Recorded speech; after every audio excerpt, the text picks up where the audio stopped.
अस्सलाम वालेकुम जी। तो मेरा नाम डॉक्टर राहिम है। और आज इस कॉन्वर्सेशन का जो मकसद है वो हमारा ये है कि काफ़ी बच्चे हैं, डेंटल स्टूडेंट्स होते हैं या मेडिकल स्टूडेंट जो एमबीबीएस या बीडीएस कर रहे हैं। और उस वक्त उसकी ग्रेजुएशन के बाद का जो वक्त होता है वो सबसे ज़्यादा खतरनाक वक्त होता है हमारे लिए। और उसमें हमें डिसाइड करना होता है कि कौन कौन से पाथवेज चूज़ करें, हमें क्लिनिकल करना है, नॉन क्लिनिकल करना है, रिसर्च की तरफ जाना है, मेडिसिन की तरफ जाना है, एफसीपीएस करना है। तो वो टाइम सबसे बुरा टाइम होता है और ये सबके लिए होता है। जो जो ग्रेजुएट हो चुके हैं ना उन सबको पता है कि वो वाला टाइम कैसा होता है।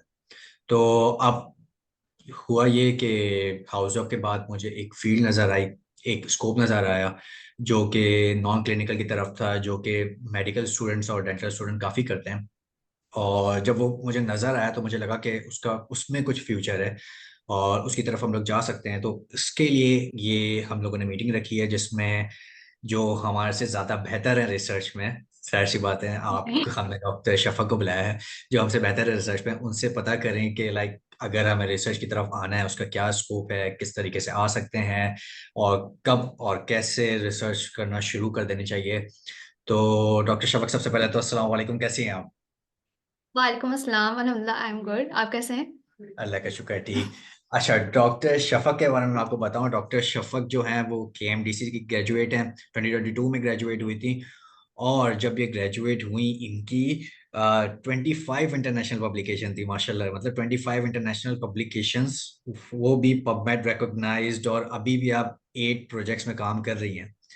तो डॉक्टर बिल्कुल। शफक, मतलब हम जब थे यूनिवर्सिटी में तो हमें तो पता ही नहीं था रिसर्च होती क्या है। हम लिटरली जब हमारी यूनिवर्सिटी खत्म हुई है या हम हाउस जॉब में आए तब हमें पता चला कि रिसर्च भी कोई चीज़ है। तो कैसे पता चला आपको कि ये रिसर्च है, एंड देन इस फील्ड के बारे में कैसे पता चला ड्यूरिंग योर ग्रेजुएशन, लाइक पढ़ाई के वक्त? So first of all, I want to thank you for inviting for this opportunity. और मुझे बहुत खुशी हुई कि इस लाइक वीडियो के थ्रू जितने भी अंडर ग्रेजुएट्स डेंटल और मेडिकल स्टूडेंट्स उनको कुछ आइडिया हो जाए रिसर्च के रिलेटेड।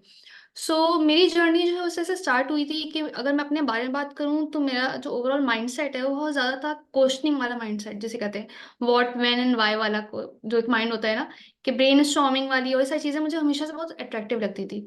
बात मगर यही है कि बीइंग अ स्टूडेंट ऑफ या being graduate from the government institute, इतनी ज़्यादा जो है रिसर्च अनफॉर्चुनेटली पाकिस्तान में ओवरऑल भी इतनी ज़्यादा जो रिसर्च से रिलेटेड जो अपॉर्चुनिटीज़ नहीं है और बहुत ज़्यादा गाइडेंस नहीं है। और एक तरह से सीनियर्स बहुत ज़्यादा मोटिवेट नहीं करते, बहुत ज़्यादा इंकरेज नहीं करते, आपको पता नहीं होता कि क्या इसके बेनिफिट्स हो सकते हैं आगे। तो हमारे साथ भी सही। ऐसी था, सेम हमारी सिचुएशन ऐसी थी। ऐसा नहीं था कि हमें बहुत सीनियर्स ने शुरू से फर्स्ट ईयर में हम लोग आए और हम लोग को गाइड करना शुरू कर दिया। मगर ये था कि बहुत से ज़्यादा बैचमेट्स ऐसे भी होते हैं जिनके अपने बड़े बहन भाई होते हैं जो ग्रेजुएट होते हैं, तो उनको वो उस फेज में होते हैं जहाँ पे उनको रिसर्च की नीड होती है। यानी उनको ठीक है। रिसर्च पसंद नहीं होती मगर उनकी नीड होती है, उनके सीवी में नीड होती है। सही। तो ऐसे ही मेरे साथ भी कि बैचमेट्स थे जो तो उनको पता था रिसर्च के बारे में। यानी मुझे बिल्कुल भी रिसर्च के बारे में बिल्कुल भी ज़रा से भी उसके बारे में मुझे आइडिया नहीं था। और इवन अगर मैं ये बात करूँ तो मुझे अंडर ग्रेजुएट या फर्स्ट ईयर में रिसर्च के बारे में ये लिटरली लगता था कि रिसर्च जो है बहुत बड़े साइंटिस्ट, क्वालिफाइड साइंटिस्ट जो होते हैं वो करते हैं। मतलब मुझे सेम। लगता था कि अंडर ग्रेजुएट लेवल पे it is impossible to do, it is not something that undergraduate can do. तो फिर जो है वो थोड़ा बहुत आइडिया बैचमेट्स वगैरह से बातचीत करके ही हुआ कि नहीं यार, रिसर्च भी होती है अंडर ग्रेजुएट लेवल पे, आप कर सकते हैं। So I just met one of my friend who is really good friend now. उस टाइम बैचमेट था तो उसने कहा कि नहीं बस हम भी करते हैं स्टार्ट, हमारे क्योंकि आगे काम आएगा, ये सब आएगा। तो उस टाइम मतलब ये सब नहीं था कि सीवी के लिए काम आएगा, ये क्या इसके बेनिफिट है क्या नहीं है, बस इंटरेस्टिंग लगा था, कॉन्सेप्ट आइडिया मजा लगा था। तो हमने स्टार्ट किया और कुछ भी नहीं पता, it's like a blind reading a blind. हम दोनों ऐसे थे कि एक ब्लाइंड एक दूसरे को बस कर रहे थे कि कहाँ जहाँ पे अटकेंगे, जो भी होगा, जो भी फंसेंगे करेंगे। और रिसर्च अगर मुझसे जूनियर से पूछते भी हैं कि रिसर्च हम किस तरह से करें, हम कोई वर्कशॉप ले रहे हैं कुछ इस तरह से कर लें, तो आई ऑलवेज से जूनियर की research is like driving a car or playing some instrument. It is अच्छा। Not theoretical thing. क्योंकि सही। ऐसा नहीं है कि आप बोलो कि मैं कोर्स ले लूंगा, मैं ये वीडियोस देख लूंगा, मुझे रिसर्च करनी आ जाएगी। जब तक आप खुद हैंड्स ऑन नहीं करोगे, जब तक खुद गाड़ी को सड़क पर निकालोगी नहीं, जब आप खुद ठीक ड्राइव है। नहीं करोगे आपको नहीं आएगी ड्राइविंग। तो वैसे ही जब तक आप रिसर्च खुद से नहीं करोगे, जब तक आप उस पर स्टार्ट नहीं करोगे प्रोसीजर, जब तक आप डाटा कलेक्शन, क्वेश्चन बनाना, लिटरेचर सर्च, आपको नहीं आएगी रिसर्च। सिर्फ थ्योरेटिकल चीज नहीं है रिसर्च। और विद सही। टाइम आपकी जैसे स्किल्स पॉलिश होती है, वैसे विद टाइम आपकी, ऐसा नहीं है आप ओवरनाइट रिसर्चर नहीं बन सकते, या आप एक दिन में रिसर्च पब्लिश नहीं कर सकते। It is a procedure, it's a journey. Research is a journey, जहाँ पे आपके हर दिन आप कुछ नया सीखते हो, हर दिन आप अपने स्किल्स को पॉलिश करते जाते हो, हर दिन आप बेहतर से बेहतर होते जाते हो। तो सही। ये ठीक है। हमने स्टार्ट तो की थी फर्स्ट ईयर में, हमने पहली अपनी जो रिसर्च स्टार्ट की थी फर्स्ट ईयर में, बट इट हाँ। Got publish in I guess end of second year और स्टार्ट ऑफ थर्ड ईयर। तो इतना हमें अच्छा, टाइम लगा, वो इसलिए इतना टाइम टाइम। लगा। अगर हाँ, अगर कोई ये पूछे ना कि अगर it's like a driving a car, तो बस हम फिर वर्कशॉप से ये सब क्यों लें, कोई गाइडेंस क्यों लें। तो उससे फायदा ये होता है कि आपको एक प्रॉपर तरीका पता चल जाता है, आपको किस सही। तरीके से चलानी है गाड़ी, क्लच का ठीक क्या है। है, गियर का तो क्या है, ये सारी बिल्कुल, मेरा चीजें हैं। दूसरा सवाल यही था कि जैसे कि हम्म। मुझे रिसर्च नहीं आती है ना, मैंने इसके बारे में पता है मुझे कुछ भी, ठीक है। तो अब मुझे रिसर्च शुरू करनी है, तो मैं किस तरीके से रिसर्च कर सकता हूँ? लाइक मेरे पास, मुझे ना अंदाजा है किस तरीके से सवाल करते हैं, किस तरीके से डेटा कलेक्शन होती है, या मैन्युस्क्रिप्ट राइटिंग वगैरह जो भी इसके प्रोसीजर्स होते हैं, वो मुझे कुछ भी नहीं पता। बस मुझे ये पता चला है कि यार अच्छा, मैं यूनिवर्सिटी से निकल रहा हूँ, रिसर्च का स्कोप है। तो अब किस तरीके से, लाइक मैं कहाँ जाऊँ, क्या करूँ, मुझे रिसर्च किस तरीके से अगर मैं स्टार्ट कर सकता हूँ? मैं स्टार्ट करना चाहता हूँ बिल्कुल बेसिक, कि मैं बिल्कुल नया लड़का हूँ, मुझे कुछ भी नहीं पता, और मैं अब करना शुरू करना चाहता हूँ। तो अब ये किस तरीके से हम्म। होगा? बिल्कुल हमने भी ऐसे स्ट्रगल किया था कि एज अ बिगिनर कुछ समझ में आता कि स्टार्ट किस तरह से करें, कहाँ से। इवन आपको ये स्टार्टिंग पॉइंट ही नहीं पता होता कि क्या फर्स्ट स्टेप होगा हमारा स्टार्ट करने का रिसर्च बिल्कुल। जर्नी। तो वही मैं जानना चाह तो रहा हूँ, पहला स्टेप क्या लें हम हाँ, लोग? बिल्कुल उसके लिए यही है कि आप कोई रिसर्च सेशन, रिसर्च वर्कशॉप या इस टाइप की चीज़ें, हमारे टाइम यानी मैं 5-6 साल पहले की बात करेंगे, हम लोग फर्स्ट ईयर वगैरह में थे, तो उस टाइम इतनी ज़्यादा सेशंस वगैरह नहीं होते थे। अब आजकल जो है डिफरेंट सेशंस बहुत ज़्यादा होते हैं, वर्कशॉप्स होती हैं रिसर्च पर। Even I am a founder of a research society that is Karachi medical research club. उसमें भी हमारा एम यही था, क्योंकि हम अपने टाइम पे हमें फील होता है कि चीज़ बहुत लैक करती है, स्पेशली गवर्नमेंट इंस्टीट्यूट्स में। गवर्नमेंट जो मेडिकल और डेंटल जो स्टूडेंट्स हैं, वो बहुत ज़्यादा इस चीज़ को क्रेव करते हैं कि हमें कोई प्रॉपर गाइडेंस मिले। तो हमारा मेन सही। मकसद यही होता है कि हम प्रॉपर गाइडेंस, बिल्कुल बिगिनर लेवल से, ऐसा नहीं कि बिल्कुल एफसीपीएस या उनके से करें, उनके हिसाब से करें, बल्कि बिल्कुल अंडर ग्रेजुएट, जो बिल्कुल बच्चा जिसको अभी आज पता चलेगा रिसर्च कुछ होती है, वहां से ठीक है। स्टार्ट करते हैं। और इतना इतना पूरा सिखाते हैं वर्कशॉप्स उनकी, हमारी इस तरह से पूरी मॉड्यूल इस तरह से पूरी सेट इस तरह से हुई हुई हैं कि किस तरीके से स्टार्ट पॉइंट से किस तरह से एक पूरी पब्लिकेशन की जा सकती है, यानी पूरा ठीक है। एंड एंड पॉइंट तक जर्नल सिलेक्ट किस तरह से करते हैं, क्या करते हैं। तो ठीक। फर्स्ट स्टार्टिंग पॉइंट यही है कि आप पहले, आपको पता होना चाहिए कि रिसर्च जो है वो किस तरीके से जो है, हम टॉपिक किस तरह से फाइंड करते हैं, व्हाट इज लिटरेचर सर, यानी बेसिक्स ऑफ जो रिसर्च होती ठीक है। है। उसके तो लिए यही है कि आप अच्छी कोई वर्कशॉप लो तो वो बेस्ट है। सही, ठीक अगर है। मैं अपने वैसे बारे में बात करूँ। हम्म। वैसे समझे, यही हाँ हमारी हाँ वर्कशॉप है, तो अगर मुझे टॉपिक सेलेक्ट हाँ। करना है, तो लाइक मैं किस तरीके से, बीइंग अ डेंटिस्ट, हम लोगों ने जो हम्म। 4 साल हमने पढ़ा है वो दांतों के बारे में ही पढ़ा है। तो अब मुझे रिसर्च करनी है किस पे, तो मैं किस तरीके से टॉपिक सेलेक्ट करूंगा, उसका थोड़ा मुझे गाइड करते हैं। तो टॉपिक सेलेक्ट करने के लिए सबसे कुछ पॉइंट्स होते हैं कि आप जो है टॉपिक किस तरह से सिलेक्ट कर सकते हो, क्योंकि ऑब्वियसली आपको ठीक कोई है। एग्जैक्ट टॉपिक बता नहीं सकता, एट दी एंड टॉपिक आपने खुद सिलेक्ट करना है। तो टॉपिक सही। सिलेक्ट करने की कुछ चीजें आपको माइंड में रखनी चाहिए। सबसे पहली तो बात यह है कि टॉपिक जो भी हो वो आपके ऑब्वियसली फील्ड से रेलिवेंट हो। अगर सही। मैं किसी इंजीनियरिंग पे करूंगी तो ऑब्वियसली मेरे लिए काम करना, मेरे सीवी के लिए काम करना। तो ठीक है। टॉपिक जो है वो आपकी फील्ड से रेलिवेंट हो, सबसे important point. Then second point is topic must be something that you are interested in. क्योंकि रिसर्च प्रोसीजर जो होता है वो एक दो दिन का नहीं होता कि आपने आज रिसर्च स्टार्ट की कल आपकी पब्लिश हो जाएगी। एक ठीक है। लॉन्ग, जैसे मैंने पहले कहा, जर्नी, एक टाइम आपको, इवन डेज, मंथ्स, कुछ लोगों को ईयर भी लग जाते हैं। तो अगर कोई ऐसा टॉपिक पे आप रिसर्च करें जो आपको, जिसमें आप इंटरेस्ट ही नहीं है, जिसको आपको पढ़ने का ही शौक नहीं है, इतना सही। आपको ड्राई लगता है, तो ऑब्वियसली आपको मोटिवेशन ही नहीं होगी, उसको पढ़ने का ठीक दिल है। ही नहीं चाहेगा। तो बेस्ट इज द थिंग कि आपसे, आपकी जाके डेंटिस्ट्री है तो डेंटिस्ट्री से रिलेटेड हो टॉपिक, और उसमें भी आपका कोई स्पेसिफिक एक फील्ड होगी, स्पेसिफिक कोई टॉपिक होगा, उसको पढ़ने में आपको इंटरेस्ट होगा। तो ठीक है। आपको बेहतर बेस्ट ये है कि आप उस टॉपिक से, यानी उस कुछ आपका टॉपिक से रिलेटेड हो। Then the third point is most important is literature review, literature search. सही। लिटरेचर ठीक सर्च है। मैं हमेशा कहती हूँ जूनियर्स को कि ये जो है ना, ये एक बैकबोन है रिसर्च की, और ठीक है। हर स्टेप की। आप कोई भी तो स्टेप करो, आप इसको डाटा थोड़ा कलेक्शन के डिफाइन स्टेप, करेंगे, व्हाट इज लिटरेचर रिव्यू या लिटरेचर सर्च, बेसिकली होता क्या है? लिटरेचर, बिल्कुल बिल्कुल। Literature search is basically finding the relevant literature finding relevant researches on your topic, यानी आपकी ओके। जो भी टॉपिक है उस टॉपिक ठीक पे है। ऑलरेडी कितनी रिसर्च हो चुकी है, क्योंकि ऑब्वियसली बहुत पहले से रिसर्चर्स पे काम कर रहे होते हैं, कोई टॉपिक इतना बहुत ज्यादा वो तो नहीं होता, उस पे रिसर्चर्स ने काम किया हुआ होता है।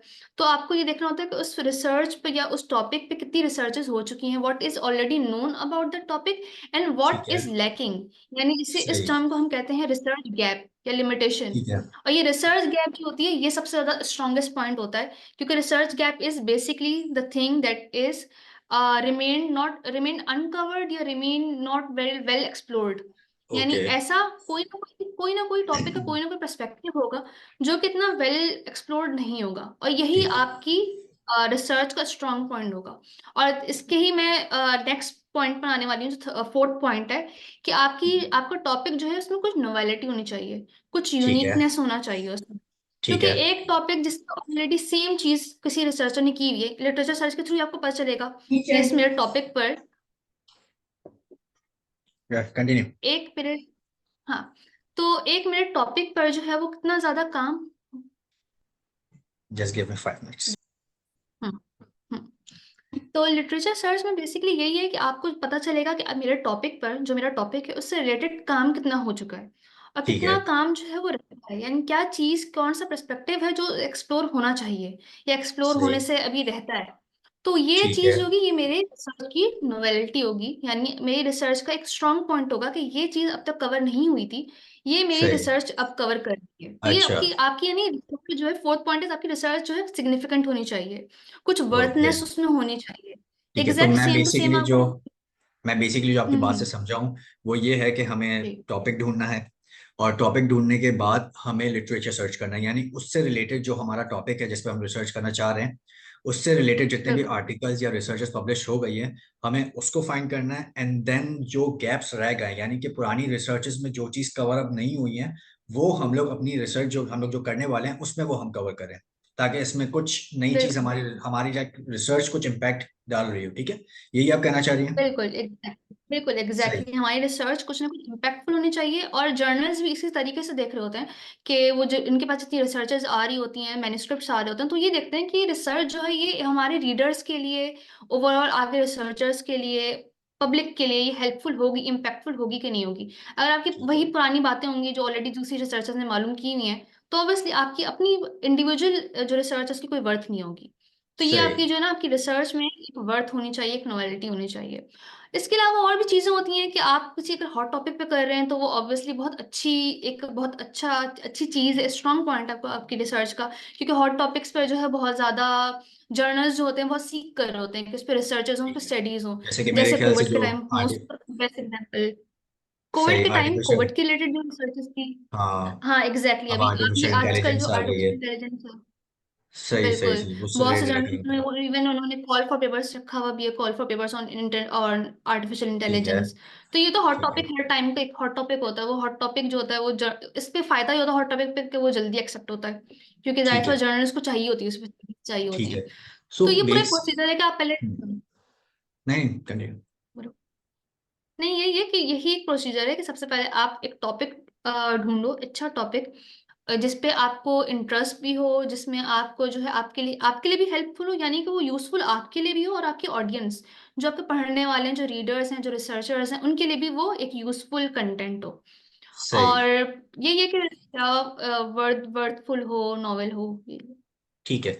तो अच्छा, मुझे बताएं कि ये मैनेज हो जाता है, लाइक अगर मैं स्टूडेंट हूँ या फर्स्ट या सेकंड का, आपने एमबीबीएस किया हुआ है, मैंने बीडीएस किया हुआ है, तो हमें पता है, मुझे मुझे याद है कि मेरा थर्ड ईयर काफ़ी मुश्किल था। थर्ड ईयर मुझे मुश्किल लगा है और सेकंड ईयर थोड़ा मुश्किल लगा है, और फाइनली मतलब फिर क्लिनिकल हाँ आ जाता है, लेकिन फिर भी वो भी लेंदी होता है। तो ये चीज़ें मैनेज कैसे कर सकते हैं? लाइक रिसर्च भी हम लोग साथ में कर रहे हैं, फिर पढ़ाई भी कर रहे हैं, देन स्कोर भी अच्छा चाहिए हमें, फिर क्लिनिकल भी आ जाता है। तो ये मैनेज हो सकता है हमारे लिए? लाइक पॉसिबल होता है? किस तरीके से टाइम निकालते हैं फिर उसका? बिल्कुल, मैं तो इवन ये कहती हूँ कि रिसर्च करने का best time is under graduate level, क्योंकि अंडर ग्रेजुएट लेवल पे आपके पास जितना टाइम होता है उतना टाइम आपके पास आगे कभी, अगर मैं स्पेशली डॉक्टर्स की बात करूँ, मेडिकल एंड डेंटिस्ट्री, तो आपके पास जितना टाइम अंडर ग्रेजुएट लेवल पर होता है उतना टाइम आपके पास ग्रेजुएशन, हाउस जॉब, और हाउस जॉब के बाद अगर आप क्लिनिकल साइड पे जा रहे हैं तो आपके पास बिल्कुल भी टाइम नहीं होगा। अंडर ठीक है। ग्रेजुएट लेवल पे स्टार्ट करने का बेस्ट, अगर मैनेजेबल मैं बात करूँ, तो यही है कि आप एक प्रॉपर अच्छी एक वर्कशॉप लो, आप ठीक है। प्रॉपर सेशंस लो आपको, ताकि एक ना ठीक है। गाइडेंस पता हो कि मुझे किस तरह से क्या क्या स्टार्ट करना है, कहाँ से कहाँ पर सही। क्या करना है, नेक्स्ट स्टेप क्या होगा, नेक्स्ट स्टेप क्या होगा। Then have a good team. Research की मुझे सबसे बेस्ट बात ये लगती है कि it's a team work. Research में आपके पास एक That's अच्छी टीम true। है जो बात है, तो बेस्ट है ना, इसका मैं, रिसर्च इज द बेस्ट। ये सबसे ज्यादा मैं बिल्कुल। समझ सकता हूँ ये बात। बिल्कुल। अगर आपके पास बिल्कुल। एक अच्छी टीम है तो आपका हाँ। तो समझे काम आसान, बिल्कुल बेहतरीन काम। और उसके बाद भी ये कि अगर आपकी कोलैबोरेशन अच्छी है, जैसे अगर मैं अपनी बात सही। करूं, मैंने जैसे बताया कि जिस फ्रेंड ने मुझे जो रिसर्च के बारे में बताया था कि सर रिसर्च हम लोग स्टार्ट करते हैं, तो ऑब्वियसली हम दोनों को ही रिसर्च के बारे में कुछ डिटेल्स पता नहीं थी, बस इतना पता था कि हम कर सकते हैं, हम स्टार्ट करते हैं। तो मगर अच्छी बात ये थी कि हम दोनों ऑब्वियसली एक सेम लेवल पे थे, हम दोनों अंडर ग्रेजुएट फर्स्ट ईयर में थे। और साथ में कि हम लोग की एक कोलैबोरेशन बहुत अच्छी थी। हमें पता था ठीक कि है। हमें जो है यानी एक टाइम पर ना कम काम करते करते करते करते ऑलमोस्ट मेरी सारी एप्लीकेशन साथ ही हैं, तो हम लोग एक हाँ। अच्छी कोलैबोरेशन बन गई थी। यानी आप जब एक काम करो तो टीम, आपकी टीम वर्क होती है, आपको आपके अपने स्ट्रेंथ्स होते हैं। टीम की बेस्ट बात मुझे लगती है टीम वर्किंग में, आपके अपने स्ट्रेंथ्स होते हैं, अपने वीकनेसेस होते हैं। तो टीम वर्क से आप कॉम्प्लीमेंट कर सकते हो एक दूसरे के वीकनेसेस को। लाइक ठीक दैट है। Friend of mind hates literature search. उसको नहीं पसंद है रीडिंग शीडिंग, नहीं पसंद है, बट ही इज ठीक है। Amazing in the content writing. And content ठीक है। Writing at that time was my weak point. मुझे पसंद नहीं था कंटेंट राइटिंग। लाइक मुझे ये होता था कि मैं आपको पूरा कंटेंट निकाल के दे दूंगी, सब कुछ करके दे दूंगी, बट उसको फॉर्म करना और सेंटेंसेस में और कंटेंट अच्छे से कमेंट इन करना, ठीक इंटरेक्टिव है। वे लिखना, वो सारा काम जो है। तो उससे से हमने एक टीम वर्क कर ली थी। मैं अपनी बात सिर्फ हम दोनों की नहीं, बल्कि एक हमारी टीम बन गई थी, एक 4-5 लोगों की ठीक टीम है। बन गई थी। तो मैं और ये हम लोग कहूँ उस कि तरह से करते थे। अगर मैनेज करना है अंडर ग्रेजुएट लेवल पे, तो आपके पास अच्छी टीम होनी तो एक चाहिए। ठीक है। अच्छी और टीम हो, बिल्कुल अगर मैं अच्छी अपनी टीम हो, बात करूँ तो मोटिवेटेड मेरे हो, पास ऐसे ही मेरे नहीं हो। प्रोफेसर भी थे, मेरे सीनियर्स थे। मेरे हम्म। सीनियर दो बहुत अच्छे हैं। एक डॉक्टर अभिषेक, दूसरी डॉक्टर फातिमा थी। ये दोनों ने मुझे बड़ी हेल्प की है। इसके बाद मेरे जो प्रोफेसर्स हैं, डॉक्टर नसीर पे, डॉक्टर तजीन और ये सब लोग, तो मुझे तो ये लोग मिल गए थे। तो मेरा भी ये सजेशन हम्म। होगा कि यार एक अच्छी टीम अगर लोगों के आपके पास है ना, और कुछ प्रोफेसर्स वगैरह को ले लें या कोई बड़े लोगों को ले लें जिनको बिल्कुल रिसर्च उन्होंने पहले से की हुई है, तो आपका काम काफी आसान हो जाता है। एंड स्टार्टिंग में बिल्कुल भले लड़ाई बिल्कुल। भी ना करें, मतलब सीखने के लिहाज से करें कि यार वो अगर जो इंस्ट्रक्शंस दे रहे हैं ना, उनको सुन लें, उनकी इज्जत करें, वो उनकी मान के चलें। एंड देन फिर जब थोड़ा बेहतर हो जाए तो फिर आप प्रिंसिपल इन्वेस्टिगेटर बन जाएं। फिर आके आप लोग फिर एग्जैक्टली अपने बिल्कुल। विजुअली कंटिन्यू करें। ठीक है। बिल्कुल तो सीनियर से बेस्ट है अगर आपके पास है तो। बिल्कुल सीनियर्स आपके बहुत जरूरी हैं, अच्छे सीनियर्स बहुत जरूरी हैं। अच्छे सीनियर, बिल्कुल हाँ, बिल्कुल अच्छे अच्छे सीनियर्स। सीनियर। अच्छा। अच्छा, मुझे बताएं कि एमबीबीएस एंड एमबीबीएस के बाद research, like hmm. MB research is a part of MBBS, या रिसर्च अलग चीज है? बिकॉज मुझे जितना पता है MBBS is a clinical field और रिसर्च इज बिल्कुल। A non clinical field. तो प्लान एक इंसान का जब भी एमबीबीएस या बीडीएस में आता है, वो लोग ये सोचते हैं कि यार क्लिनिकल करना है। लेकिन ये जब नॉन क्लिनिकल में आते हैं तो मतलब ये शिफ्ट कैसे हो जाता है कि क्लिनिकल से डायरेक्ट नॉन क्लिनिकल में शिफ्ट हो जाना? एक तो ये एक्सपीरियंस कैसा रहा, क्योंकि मुझे पता है कि आप अभी रिसर्च एसोसिएट भी हैं आगा खान यूनिवर्सिटी में, तो सीधा आप क्लिनिकल से नॉन क्लिनिकल में आ गए। So why non clinical and then why this shift, इसका थोड़ा पता है?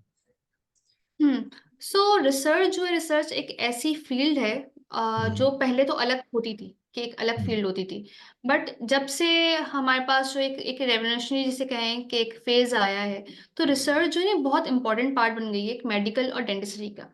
क्योंकि सही। अब जितने भी हमारे पास पोस्ट ग्रेजुएशन एग्जाम्स होते हैं, जिसमें एफसीपीएस आ गया पाकिस्तान के स्पेसिफिकली, बाहर के इंटरनेशनल की बात करेंगे नहीं, मगर यूएस असेंबली प्लैब जो बच्चे जो हैं वो अप्लाई कर रहे हैं, उनको पता है कि रिसर्च की वर्थ क्या है। मोस्टली लोग सही। रिसर्च कर ही इसलिए रहे हैं क्योंकि उसकी वर्थ सीवी में अब बहुत एक इम्पॉर्टेंट पार्ट बन गया है। पहले यूएस ये एमडी था की एक बात। एज अ बोनस पॉइंट, अब बोनस पॉइंट था, बट अब जो है ये एक स्पेसिफिक एक इनको नीड है इस चीज की, आपको सीवी में चाहिए ही चाहिए। ट्रू। तो क्योंकि रिसर्च ऑब्वियसली एक जो है बहुत ज्यादा जो है ग्रोइंग एक फील्ड है। और ये चीज ऐसी है कि हर फील्ड से रिलेटेड रिसर्च, क्योंकि ऑब्वियसली मेडिकल में चीजें चेंज होती रहती हैं। क्लिनिकल्स की अगर मैं बात करूं, क्लिनिकल्स का हमारे जो प्रोटोकॉल्स हैं कि किस तरीके से एक पेशेंट आ रहा है तो उसको किस तरह ट्रीट करना है, ये प्रोटोकॉल्स हमें बना के कौन दे रहा है? डब्ल्यूएचओ बना के दे रहा है। डब्ल्यूएचओ कैसे बना के दे रहा है? और रिसर्चर्स की बेस पर ऑब्वियसली। तो ये सही। मेडिकल में आपके पास जो चीजें आती रहती हैं, टेलरिंग होती रहती है, जो आपके पास कंडीशंस आती रहती हैं, उनके प्रोटोकॉल्स बनते हैं, सब रिसर्च की बेस पर है। तो अगर मैं अब कहूँ तो ऐसा है नहीं कि क्लिनिकल्स या एमबीबीएस जो है वो बिल्कुल डिफरेंट है एज फ्रॉम द रिसर्च। दोनों जो सही। है एक मिली हुई चीज ही है, क्योंकि हाँ, बिल्कुल दोनों जो है ऐसे ही एक है। दूसरे के म्यूचुअल बिल्कुल वो है। ऐसा ठीक नहीं है। कि आप एक को अलग कर दो तो दूसरा जो है वो एक अच्छे से एक अच्छी समझ गया, इंडिविजुअल बिल्कुल फील दोनों आपको रह साथ जाए। लेके चलने पड़ते हैं। बिल्कुल, ओके, दोनों को साथ लेकर चलने वाली चीज है। ठीक है। और एमबीबीएस में मेरा जो था क्लिनिकल, क्योंकि मैंने पहले ही बताया, रिसर्च जो थी, मुझे लगता था कि शायद मैं वाहिद ही ऐसी हूँ जो सीवी के लिए नहीं कर रही है रिसर्च, क्योंकि मुझे शुरू से नहीं पता था, मुझे कोई ऐसे इंटरनेशनल एग्जाम्स वगैरह का भी नहीं था शुरू से। फर्स्ट ईयर से आजकल बच्चों को होता है, अच्छी बात है, उनको क्लियर होता है कि हमें क्या करना है आगे जाके, हमें एफसीपीएस करना है तो किसमें करना है, यूएसएमएल करना है किसमें करना है, प्लैब करना है तो क्या सही। करना है। बट मुझे नहीं था कि इसका क्या मुझे क्या फायदा हो सकता है सीवी में, या मुझे ओवरऑल क्या फायदा हो सकता है। मुझे रिसर्च में इंटरेस्ट था, लाइक रिसर्च करो, और स्पेशली अगर ईमेल आती है कि आपकी रिसर्च एक्सेप्टेड है, तो वो ट्रू। जो डोपामीन सेरोटोनिन जो आपके पास रिलीज होते हैं, जो खुशी अचीवमेंट वाली आती है आपको, वो एक ऐसे ही है। एडिक्शन है। तो वो उसकी एडिक्शन लग गई थी मुझे, बस ये समझ लो कि बस मुझे वो वाली बहुत खुशी होती है, पब्लिकेशंस हो रही हैं, चल अच्छी अच्छी चीज़ है। और ऑब्वियसली मैंने जितनी भी रिसर्चेस की हैं, मतलब पब्लिश की हैं, वो कोई पेड जर्नल्स वगैरह नहीं थे सारे, ठीक वही है। वाले फ्री अच्छे वाले जर्नल्स थे जो जिन्होंने इतने वेविंग वगैरह भी थी, ये सारी चीज़ें थी। तो अच्छा था, सही है। I enjoy the procedure, overall the process, I enjoy the process. अब ये था कि हाउस जॉब, क्योंकि ऑब्वियसली अब तक मैंने जितना भी टाइम लगाया था वो क्लिनिकल्स पे लगाया था, यानी क्लिनिकल्स एक एज अ मैंने प्रोफेशन इसको एक्सप्लोर कर लिया था। हाउस जॉब क्योंकि एक पूरा एक 1 ईयर का आपका इंटर्नशिप होती है क्लिनिकल्स में। तो the next step that why not this field, क्यों नहीं, जब आपके एक स्ट्रेंथ है तो आप इस फील्ड को भी एक्सप्लोर करो। और इस सारे में अंडर ग्रेजुएट्स को भी ये बोलूंगी कि अगर आप रिसर्च कर रहे हो और अंडर ग्रेजुएट लेवल से आप रिसर्च एक्सपीरियंस गेन कर रहे हो, तो आपके ठीक है। पास ये एक एक्स्ट्रा प्रोफेशन, एक्स्ट्रा फील्ड आपके पास एक ओपन हो जाएगी, इसका डोर एक ओपन हो जाएगा आपके पास। सिर्फ आप क्लिनिकल पे डिपेंडेंट नहीं रहोगे, क्योंकि क्लिनिकल में भी एक बहुत ज्यादा सैचुरेशन हो गई है हर फील्ड, हर इसमें, चाहे आप ठीक है। इंटरनेशनल बात करो या आप नेशनल एफसीपीएस की बात करो, पोस्ट ग्रेजुएशन। तो ठीक अच्छा, है। आपके पास एक अर्निंग होगी, earning and all. I think next question भी इससे रिलेटेड होगा, इसलिए नहीं पे रुक लिया। बिल्कुल। तो आपने खुद ही अगर बात को छेड़ दिया है तो फिर बिल्कुल, देखो, हाँ। ये मेरा सवाल नहीं है तो सबका सवाल, ये सबसे बेसिक सवाल तो यही है कि अर्निंग के लिहाज से, कि अब हम्म। देखें, बीडीएस या एमबीबीएस जो भी ग्रेजुएट हो जाए, हमें पता है मार्केट सैचुरेशन क्या है। क्लिनिकल में भी जाओ तो वो आपको 10-20 हज़ार से ज़्यादा नहीं देते। कोई अच्छा दे दिया तो वो 30-40 हज़ार, ठीक है, मैक्सिमम ये आपको दे दिया। अगर बिल्कुल। आप कहीं डेमोशिप पे जाते हो तो अगर गवर्नमेंट है तो वहाँ तो पहले मिलता नहीं है, क्योंकि इतनी सी सीट्स होती हैं, कैंडिडेट बहुत ज़्यादा होते हैं। और अगर मिल भी गया तो उसकी भी क्या सैलरी है यार, 50-60-70-80 हज़ार, बस यही है। और कोई हम्म। ग्रोथ नजर नहीं आ रही होती है। तो मुझे रिसर्च में पता है कि इसकी मिनिमम स्टार्टिंग सैलरी, मैं आपकी सैलरी नहीं पूछ रहा हूँ, ठीक है, मैं फिर बता रहा हूँ, मैं आपकी हाँ हाँ सैलरी नहीं, हाँ मैं हाँ एक राउंड फिगर आपसे हाँ। पूछ रहा हूँ कि from minimum position to the maximum position उसकी क्या सैलरी, क्या कुछ अंदाजा है इस चीज का कि क्या हो सकता है starting hmm. Salary, and then फिर उसका फ्यूचर क्या है, ग्रोथ क्या है, फिर मास्टर्स करना। तो मिनिमम स्टार्टिंग सैलरी, इससे शुरू करते हैं कि क्या so earning. So if you are not into, like मैं बहुत से ऐसे जूनियर्स को भी जानती हूँ जो अपने सिर्फ सीवी के लिए ऐड करना चाह रहे हैं sir, they are not interested in earning part. I will come into the earning part, but ठीक इफ है। They are not interested in earning part, so they can become research intern. So सही है। Hierarchy इस तरीके से होती है कि सबसे junior most is a research intern, और इट ठीक कैन बी है। Paid and it can be unpaid, both. So the research interns, I don't know about all the organizations, but research interns होते हैं, सही है। तो research interns are basically the most junior most in the hierarchy of the ठीक research. है। इसमें research interns ये हैं कि आपको कुछ भी नहीं आता है, you have zero experience in the research in the research field, but you are interested to gain the researches, publications आपकी आ जाए सीवी वगैरह में, आपके पास थोड़ा सा एक्सपीरियंस आ जाए रिसर्च में, मैंने कुछ काम किया है, तो आप ठीक है। रिसर्च इंटर्न आप बन सकते हो। उसमें पेड भी होता है ऑप्शन, अनपेड भी ऑप्शन होता है। और रिसर्च सही। इंटर्न में ये होता है कि वो आपको एक तरह से सिखा रहे होते हैं, they are not expecting too much from you, but obviously आप सीख काम, आपके पास काम आ रहा है, आप काम कर रहे हो, आप सीख रहे हो, सीखते भी जा रहे हो। तो ये पेड भी होता है, अनपेड भी होता है। पे आई गेस बहुत कम होती होगी, 10,000, 15, 20, आई am not sure about it, क्योंकि ओके। मैंने कभी किसी जूनियर से पूछा नहीं है, बट इतनी होती होगी। लेकिन बड़ी बात है अगर इसके इंटर्न को भी बाद पे कर रहे हैं तो। हमारे यहाँ तो इंटर्न को कभी हाँ। जिंदगी में बस एक्सपोजर मिलता है, इंटर्न के नाम पे हमें, पेमेंट के नाम पे सिर्फ बिल्कुल। एक्सपोजर मिलता है। एक्सपोजर बिल्कुल ऐसी है, या। यहाँ पर तो बहुत ज्यादा ये वाले इश्यूज हैं, बिल्कुल। हाँ। अच्छा, इसके अलावा जो है next is the research assistant. Research assistant post that is junior as well as senior. और रिसर्च असिस्टेंट्स में यही है कि फिर वो उनको ये होता है कि आपके पास थोड़ा सा एक्सपीरियंस है रिसर्च में, and research assistant is basically the difference between the next position of the from research assistant is research associate. और दोनों में ठीक है। डिफरेंस, अगर मैंने भी गूगल किया था, मुझे पता नहीं था क्या डिफरेंस, बेसिक हाँ, क्या ये बहुत माइनर हायरार्की सा का है। डिफरेंस क्या है। बहुत माइनर सा है। Research assistant are considered the researchers who are not able, or I can say who don't do research individually, यानी वो okay, as a individual, as a researcher वो पब्लिकेशंस नहीं करते, या उनके पास इतना एक्सपीरियंस नहीं है, उनके पास इतनी स्किल्स नहीं है कि वो एज अ सही। इंडिविजुअल करें, but they have skills research related कि वो किसी को हेल्प कर सकते हैं, असिस्टेंट कर सकते हैं, असिस्टेंस कर सकते हैं अपने ठीक पीआई है। की या अपनी टीम की। तो ये सही। Difference, research associate is considered as a researcher who can independently do their research. वो अपना आराम सही। अपने इंडिपेंडेंटली भी रिसर्च कर सकते हैं, और साथ में ऑब्वियसली टीम में उनका एक रोल जो है, यानी कि pi can rely on that कि आप पूरी एक रिसर्च कर लो, या मैं आपको टॉपिक बता रहा हूँ, पूरी रिसर्च कर लो। दे आर सही। Not considered assistant. ठीक सो है। रिसर्च असिस्टेंट्स आई गेस जो अच्छी ऑर्गेनाइजेशंस हैं, प्राइवेट ऑर्गेनाइजेशन हैं, दे पे well above 50, I will say. और व्हाट अबाउट योर ओपिनियन, आपको क्या लगता या है? मैं जो सुना है वो लाइक आपकी जो 60,000 to 90,000 तक तो उनकी पे होती है, जो रिसर्च असिस्टेंट है। और हम्म। डिपेंड करता है, प्रोजेक्ट्स पे भी डिपेंड करता है, या तो बिल्कुल। फिर आपके उस पे पीआई पे भी डिपेंड करता है कि वो कितना अच्छा है। और हाँ बिल्कुल, ये लाइक चीज हाँ, डिपेंड प्रोजेक्ट कितना बहुत बड़ा बहुत मिला हुआ है, वेरी तो ये सब करती है। चीजें या बिल्कुल डिपेंड करता है। लेकिन है कि फ्रॉम 60,000 to 90,000 इतना तो मैंने सुना है। ठीक है। इसके बाद फिर बिल्कुल हम बिल्कुल। लोग रिसर्च एसोसिएट पे आ जाते हैं। एंड देन रिसर्च एसोसिएट की पे भी बेहतर आप ही बता सकेंगी। राउंड हाँ बिल्कुल, राउंड रिसर्च फिगर। एसोसिएट की भी, हाँ हाँ, रिसर्च एसोसिएट्स की भी जितनी मैंने सुनी है, मैंने बहुत ज़्यादा इस पर सर्च नहीं किया है, बहुत ज़्यादा मैंने सर्च हाँ, नहीं किया था, इवन बिफोर माई जॉब मैंने इतना सर्च नहीं किया था। बट इसकी अच्छी होती है, from like 70 minimal to 70 to up to 1 lakh, और अबव 1 लाख भी जाते हैं। अगेन डिपेंड करता है आपकी अपनी स्किल्स एक्सपीरियंस पे, ऑर्गेनाइजेशन पे, पीआई पे, इन सब पे पीआई डिपेंड, के। ये सारी चीज़ें मल्टीपल। बिल्कुल। एंड पीआई देन पे, इसके हाँ, इन बाद सब पे आपके मल्टीपल। रिसर्च कोऑर्डिनेटर आ जाते हैं, जिनकी फिर उससे अबव चले आती है, लाइक जहाँ मेरे हैं काफी जानने वाले हैं जिनकी 1.5 से भी अबव है। और बिल्कुल। फिर अगर हम रिसर्च स्पेशलिस्ट पे चले जाएं तो उनकी 2 से अबव चले जाती है। एंड देन और उसके बाद फिर आपके जो पीआईज वगैरह हैं वो फिर उनका अलग ही हिसाब होता है। सो या इट्स अ गुड पे। बिल्कुल, मतलब अगर मैं ये तो बोलूँ कि हायरार्की है, हायरार्की में जैसे आप वक्त रहता जाओ, वैसे आपके बढ़ती जाती है। हाँ, जो आपके इनिशियल जो पे आपको जो क्लिनिकल में मिल रही होती है उससे तो काफी बेहतर है ये। आपका बिल्कुल असिस्टेंट बिल्कुल होना, एसोसिएट होना, कोऑर्डिनेटर होना, उससे तो काफी ऊपर चले जाता है। सो बिल्कुल। तो अच्छा, फिर अब ये है कि हमारा ये सभी कवर हो गया। सो इन द एंड हम्म। खुश हैं रिसर्च में आज? बहुत ज्यादा। खुश है? बहुत ज्यादा खुश हूँ, सुकून है? अल्हम्दुलिल्लाह अल्हम्दुलिल्लाह। बहुत हाँ। सुकून है। अच्छा, और सबसे तो अच्छा, तो सबसे मेन बात ये है कि हमने देखा है लाइक इन पाकिस्तान, हमारी जो मेन सोसाइटी है, पाकिस्तान की बात नहीं करूंगा बल्कि हर जगह ये होता है मोस्ट ऑफ द टाइम।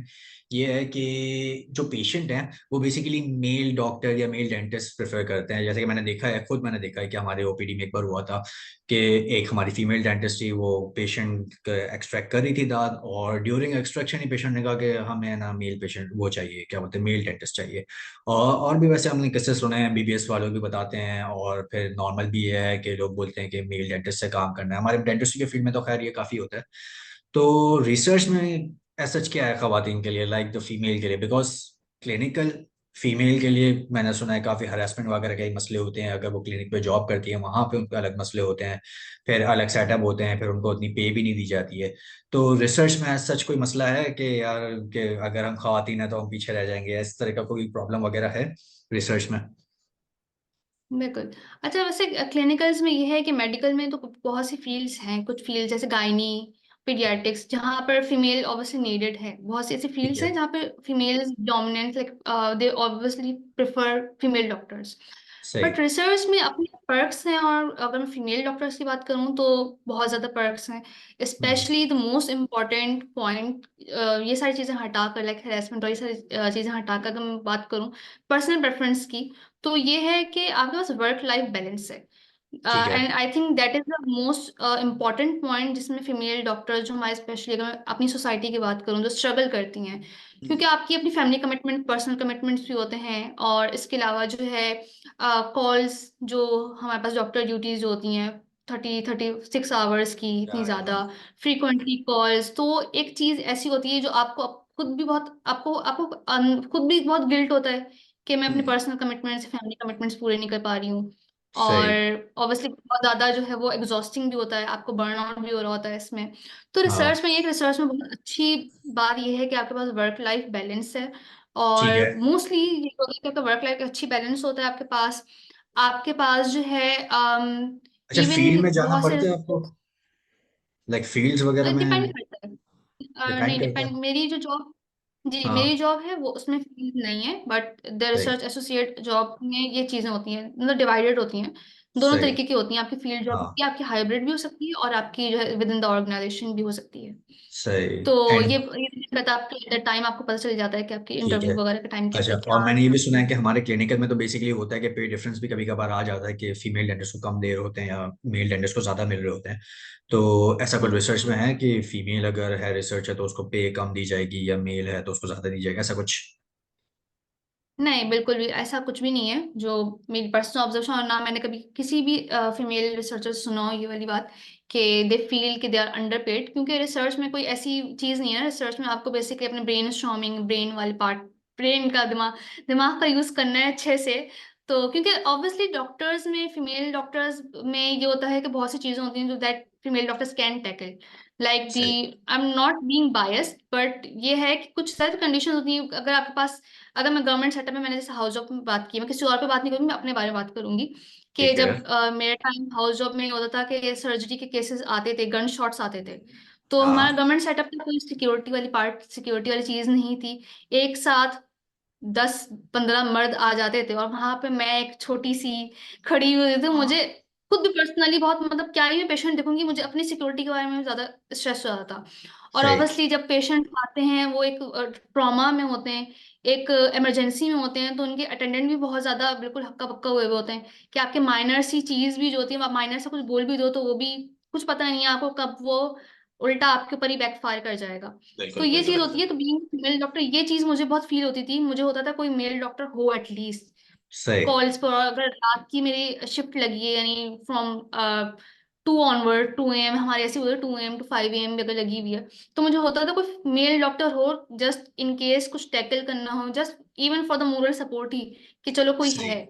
तो ये चीज़ ठीक है। है। रिसर्च में ऑब्वियसली ये सब में ये सब नहीं है। आपके इवन बहुत सी रिसर्च अपॉर्चुनिटीज रिमोट भी होती हैं, आप रिमोटली भी बिल्कुल। कर सकते हो। तो ये आई गेस हमारी सोसाइटी की जो फीमेल्स हैं उनके लिए बेस्ट है, not just for the clinical MBBS और डेंटिस्ट्री, इवन फॉर द ठीक है। डिफरेंट जो दूसरे फील्ड्स हैं उनमें भी जो खवातीन हैं उनके लिए भी रिसर्च एक बहुत अच्छा जॉब और बहुत अच्छी अपॉर्चुनिटी है। और प्लस ये है कि सही। आपको जो है बहुत ही, आपको पता होगा ये कि रिसर्च में आपको जो है कॉन्फ्रेंसेस वगैरह अटेंड करने के लिए टूर्स वगैरह भी मिलते हैं। तो आपको लेकिन अभी घूमने मैं फिरने सिर्फ का और आपका इंटरव्यू कर रहा हूँ। मैं सिर्फ अभी आपसे सीख रहा हूँ। तो आप बेहतर बताएं। तो हाँ, नहीं तो उसमें जो है रिसर्च में ये एक अच्छी चीज़ है रिसर्च में, प्लस ये कि आपको डिफरेंट रिसर्चर्स से कोलैबोरेट करने का भी अच्छा मौका हाँ, मिलता है, कॉन्फ्रेंसेस अटेंड करने का लाइक मिलता आप है। ग्लोबली आप कनेक्ट हो लाइक जाते हैं। माइंडेड, बिल्कुल। और सबसे अच्छी बात ये है कि आप लाइक माइंडेड, जब आप लाइक माइंडेड माइंडेड पीपल से कनेक्ट करते हैं, not hmm. Just for in the research, even different field में आपको जब अपने ऐसे थिंकिंग वाले लोग मिलते हैं, तो यू फील मोर हाँ, comfortable and you feel more happy and overall satisfy with your या एंड लाइफ। देन फिर आपको और वही आपका प्लस फ्यूचर भी होता है कि अगर आपने मास्टर्स एग्जैक्टली, वगैरह कर लिया तो देन आपकी पोजीशन भी अपग्रेड हो जाती है। इसके बाद फिर आप स्पेशलिस्ट बन गए, कंसल्टेंट बन गए, एंड देन उसके बाद किसी भी बड़ी ऑर्गेनाइजेशन का आप पार्ट हो जाते हो, so that you work for the welfare society, welfare of the society. Like सही है। ठीक है। बिल्कुल। और it's not just a field, और ये बहुत इम्पैक्टफुल फील्ड है। यानी एक बहुत ऐसी वाली फील्ड नहीं है कि बहुत से लोग जिनको ये रिग्रेट होता है कि यार क्लिनिकल्स में तो देखो इतना इतना फायदा है, क्लिनिकल्स में हम सोसाइटी की हेल्प कर सकते हैं। बट आई वुड से कि इन रिसर्च, क्लिनिकल रिसर्च और medical research, if you are going for the medical और clinical research, so you can not just help your society on national level but also on international level. क्योंकि सही। आपकी यही research जो है वो obviously policies में यूज हो रही होती हैं, जैसे मैंने और पहले वही बताया, डॉक्टर्स प्रोटोकॉल आपका बन रहे इस्तेमाल होते करेंगे, हैं। बिल्कुल। आप ऐसा ही। बहुत डिफरेंट चीजों को एक्सप्लोर कर सकते हैं, डिफरेंट डिजीजेस को एक्सप्लोर कर सकते हैं। आपस में बहुत ज्यादा जो ओवरलैपिंग होती है मेडिकल में डिजीजेस की। ऐसा नहीं है कि एक बंदा अगर डायबिटीज के साथ आया तो उसको सिर्फ डायबिटीज होगा, उसको 10 चीजें और भी हो सकती हैं, उसको ऑटोइम्यून डिजीज भी हो सकते हैं। तो सही। हमें बताया जाता है मेडिकल में टेलरिंग होती है, टेलरिंग इफेक्ट। दैट इज, जैसे टेलर होता है ना, हर पर्सन के हिसाब से अलग मेजर्स के कपड़े होते हैं। तो वैसे ठीक ही है। मेडिकल में ये होता है कि हर पेशेंट की नीड के हिसाब से कि क्या उसको मसले हैं, उसकी अगर किडनी फेलियर भी है तो ऑब्वियस किडनी फेलियर अगर किसी पर्सन को है तो उसके फिर चीज़ें डिफरेंट हो जाती हैं कि क्या हमें प्रेफर करना है क्या नहीं करना है। तो टेलरिंग इफेक्ट जो होता है ना, टेलरिंग इफेक्ट बनता ही इस चीज़ों से।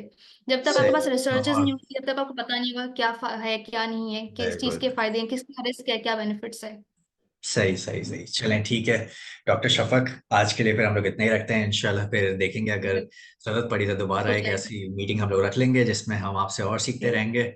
बहुत बहुत शुक्रिया आपका अरे टाइम देने का। बिल्कुल। ठीक है। Thank you so much for okay, thank you so much discussion. Doctor Shafaq. Allah Hafiz. Thank you. Hafiz.